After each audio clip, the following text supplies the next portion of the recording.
Ito yung pinakamadali na lutuin sa umaga. Ito yung fried egg. So yung ginamit ko ngayon is itlog ng itik. Limlim na yung itik, kinuha ko yung itlog kasi hindi man din yan mapipisa. Kaya ito ipiprito ko na. Ang gawin ko siyang scrambled egg.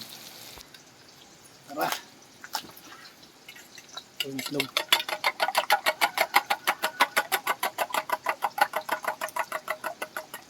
Bali dalawang itik itong mga itlog. Pero gilimliman ng isa. Kaya kinuha ko na.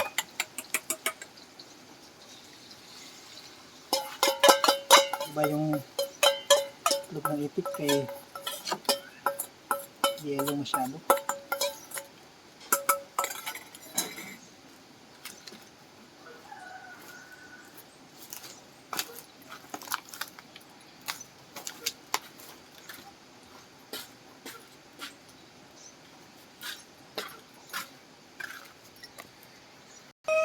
Ayan na yung scrambled egg natin, itlog ng itik.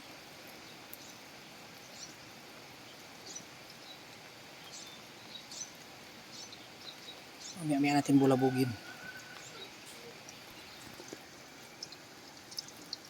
Bulabugin na natin.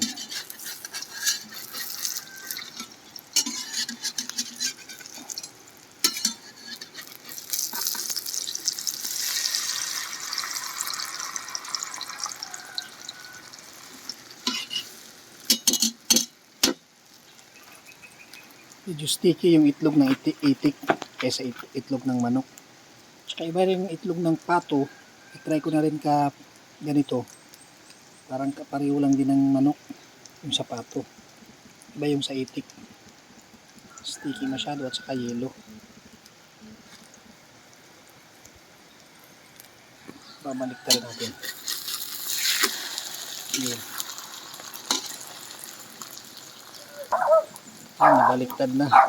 So, hintayin na lang natin maluto. Kailangan nito yan, luto na. Alright.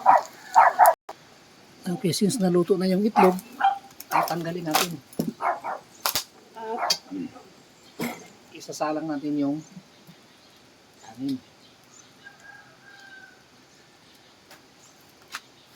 Yan siya.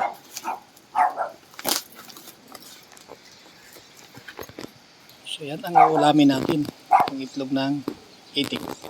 Alright.